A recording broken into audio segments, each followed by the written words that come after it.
Bendiciones, bienvenidos a la materia de Romanos. En el capítulo 8 vamos a ver, la misma escritura nos enseña, digo pues andad en el espíritu y no satisfagáis los deseos de la carne, porque los deseos de la carne es contra el espíritu y estos se oponen entre sí para hacer lo que quisieres. Es lo que nos dice Gálatas 5:16.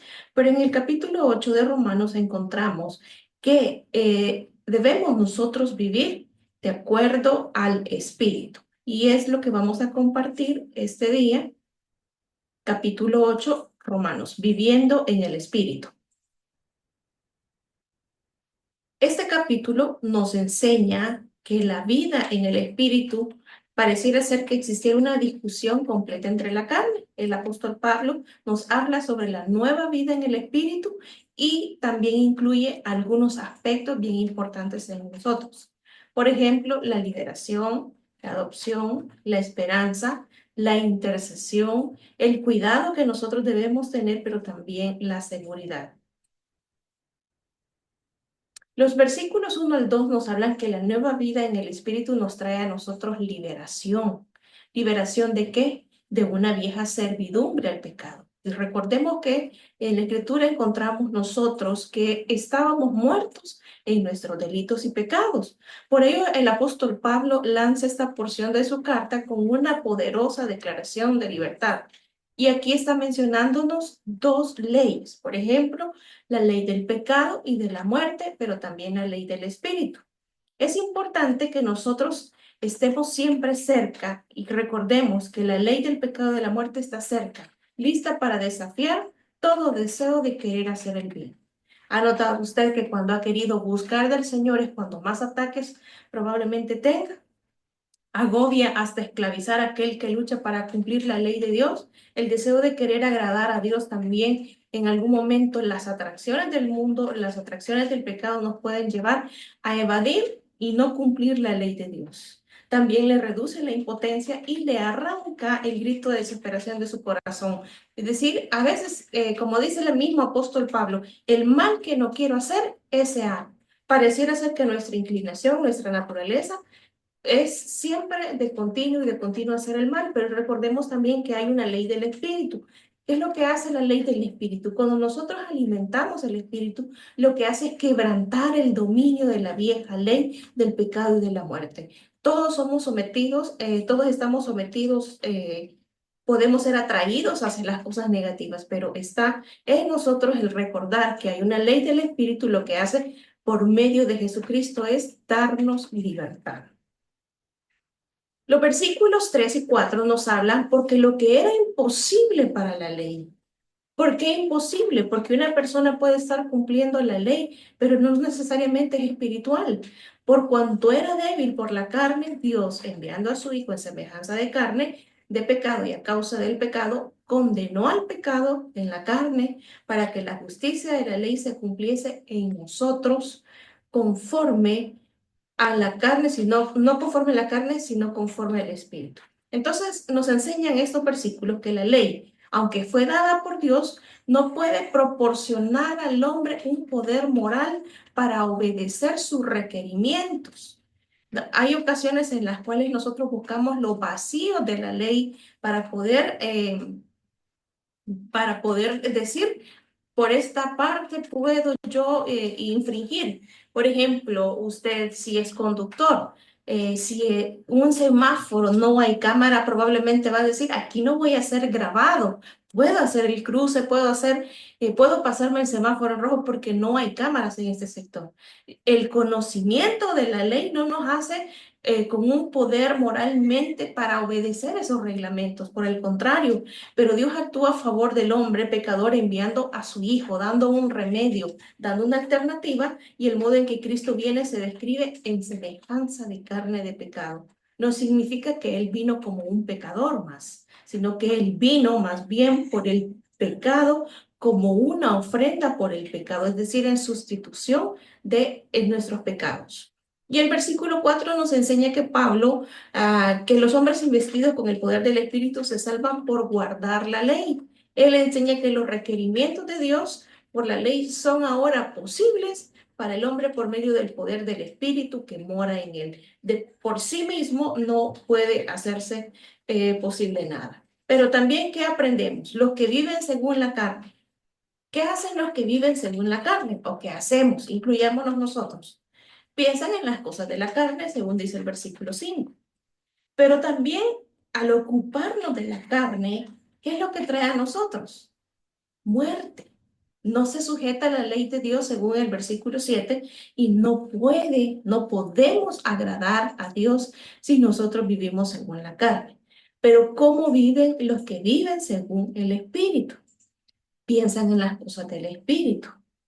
¿Y qué es lo que hace? Ocuparse del Espíritu nos trae a nosotros vida y paz. El Espíritu de Dios mora en ellos.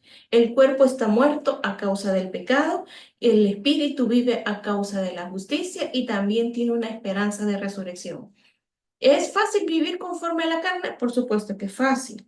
¿Es fácil vivir conforme al Espíritu? No es fácil, porque es importante tomar una decisión para nosotros saber qué queremos agradar, a quién queremos agradar. Normalmente lo hacemos por satisfacciones personales, pero es importante que sepamos que ya no nos pertenecemos a nosotros mismos, sino que debemos agradar a aquel que nos tomó como hijos, como escogidos. Luego los versículos del 12 al 17 nos hablan acerca de la adopción. Los que han experimentado la liberación están bajo la obligación de no vivir conforme a la carne. Ya no nos gobierna la carne porque la vieja vida es opuesta tanto en carácter como en destino. Una persona que va, por ejemplo, a visitar al presidente no va a ir con sus ropas todas harapientas, va a buscar sus mejores trapitos, se va a bañar, se va a peinar para poder dar una buena impresión. ¿Y por qué no? Nosotros que vamos rumbo a una eternidad con el Señor, no vamos a esmerarnos en llevar una vida santa, en llevar una vida conforme al Espíritu, conforme al llamamiento santo que Dios nos ha hecho. Los versículos 13 nosotros podemos ver, quedan obras de la carne que deben ser entregadas a muerte. Cada uno de nosotros está batallando todos los días, constantemente, obras de la carne. Hoy por ejemplo, hoy por la mañana o el día de ayer por la noche, usted probablemente dijo, ay, no, hoy no quiero orar, hoy no me quiero leer la Biblia porque tengo sueño, pero probablemente haciéndole con el dedito así en el teléfono pasó mucho tiempo más que lo que pudo haber estado buscando al Señor. Esto indica una continua lucha y conflicto. El cristiano no libra sola esta batalla, más bien la hace por el Espíritu. Es importante que sepamos que el Espíritu, que nosotros debemos pedir al Señor y que el Espíritu intercede por nosotros, pero también Pablo nos describe la prueba de la adopción. También nos señala el privilegio de ser adoptados, es decir, el derecho a dirigirnos a Dios como Padre, como Señor. Abba significa, o es una palabra hebrea, por padre. Es la palabra íntima con la que el niño de un hogar judío se dirigía a su papá. Y cuando nosotros hablamos de Dios como nuestro papá, normalmente concebimos a Dios con el concepto terrenal de padre.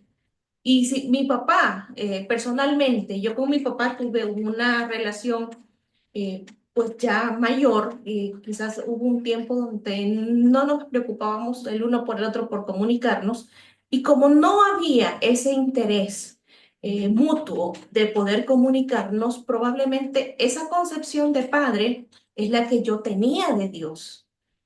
Ahora entendemos que la palabra íntima con la que el niño de un hogar judío se dirigía a su papá, le decía Abba.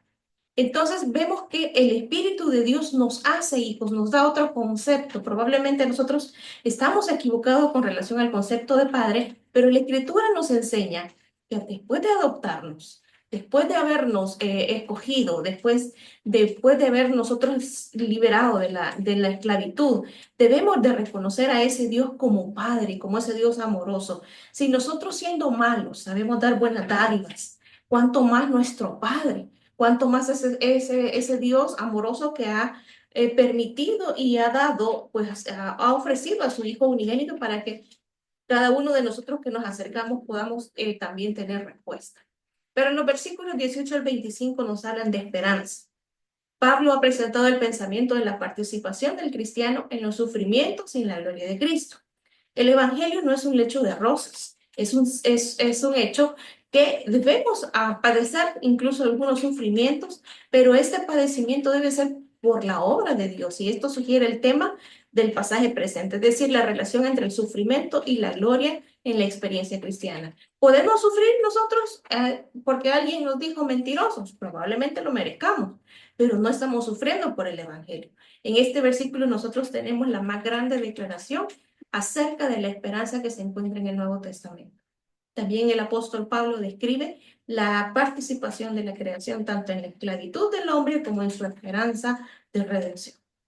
Y resume también su discusión de la suerte de los cristianos en medio de las pruebas presentes. Nosotros no podemos atribuir tampoco a suerte en las situaciones o en las pruebas que podamos estar atravesando. La Escritura nos enseña la nueva vida en el Espíritu que nos ayuda en nuestras oraciones, en nuestra debilidad. Probablemente no sabemos ni cómo orar, pero el Hijo de Dios tiene intercesores.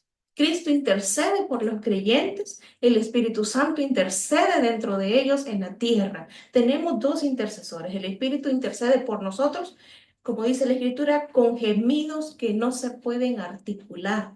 Hay momentos en los cuales usted y yo nos hemos acercado delante de Dios y no sabemos ni qué decirle, solo nos hemos puesto a llorar. Esos son los gemidos indecibles que no se pueden articular, que hay tanto dolor, que hay tanta carga que tenemos dentro, que lo único que hacemos es decirle, Señor, aquí estoy.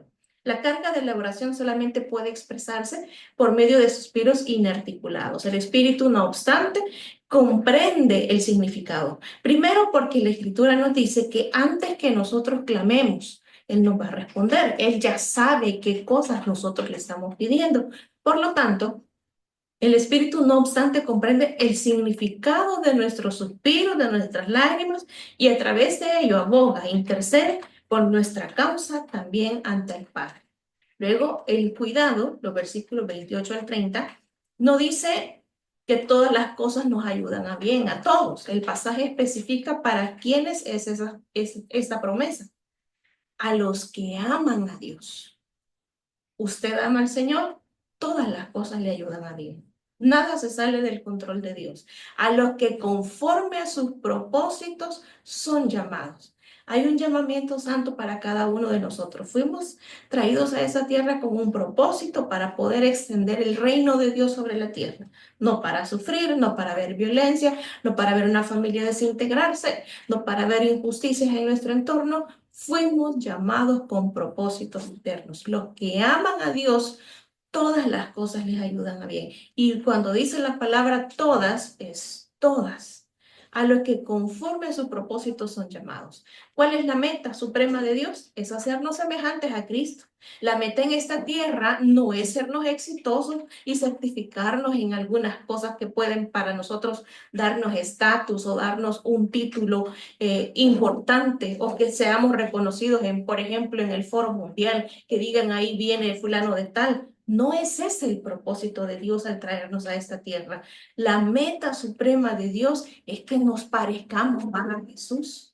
Por eso es que hay procesos, por eso es que hay situaciones en nuestra vida que nos hacen acercarnos o al menos encauzarnos para ser semejantes a Cristo. Y Dios lo que busca es ordenar nuestras vidas para lograr ese elevado propósito. También Pablo construyó un puente entre la eternidad pasada y la futura con su majestuoso resumen del propósito redentor de Dios. Ese puente, que tiene 4 tramos. Primero es predestinación. ¿Qué es la predestinación? Una gracia intencional de Dios, obrando desde antes de la fundación del mundo. Pero también hay un llamado y hay una justificación, que son la gracia de Dios confrontándonos y reconciliándonos consigo en medio de la historia. Nuestro ministerio principal es reconciliar a los hombres con Dios. Pero el cuarto tramo de ese puente es la glorificación. Es la gracia de Dios. Usted no puede decir, yo soy muy inteligente, yo soy una buena persona, yo soy muy hábil, tengo mucha experiencia. Es la gracia de Dios en nosotros. Hermana, y entonces, ¿por qué hay muchos desgraciados? Es decir, que no tienen la gracia de Dios porque necesitan conocerlo.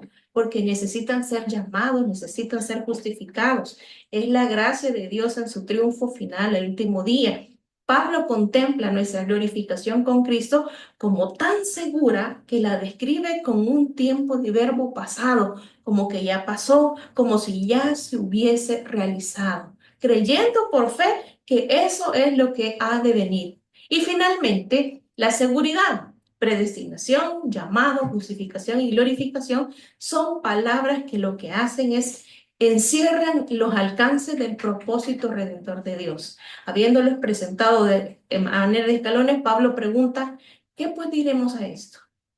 Nótese que nosotros estamos viendo el fundamento sólido de nuestra confianza sobre la seguridad cristiana, que está basada en nuestras habilidades, no, en la costosa inversión que Dios ha hecho en nuestra redención. No fue fácil el precio que Él pagó. La absolución de Dios y la continua intercesión de Cristo por nosotros, nuestros pecados pasados, presentes y futuros. Tenemos cómo acercarnos confiadamente ante el trono para hallar gracia y oportuno socorro. Y finalmente, el gran amor. De verdad que tiene que estar enamorado, de verdad que tiene que amarnos tanto el Señor, porque nosotros le fallamos a cada momento. El gran amor de Dios por nosotros en Cristo Jesús es el fundamento sólido de nuestra confianza sobre la seguridad cristiana de nosotros. Nosotros, por sí solos, no podemos subsistir. Necesitamos esa inversión que Dios hizo, ese perdón de pecados continuo e intercesión de Cristo, pero también ese gran amor que ha sido derramado sobre nuestros corazones y que cada día el Señor nos muestra cómo nos ama, cómo nos anhela y cómo nosotros debemos buscarlo. Esa es la vida en el Espíritu que el apóstol Pablo en su capítulo 8 de Romanos nos enseña a través de su palabra. Gracias por haberme acompañado y les espero la próxima semana para continuar nuestro estudio en la carta a los romanos. Que el Señor le bendiga.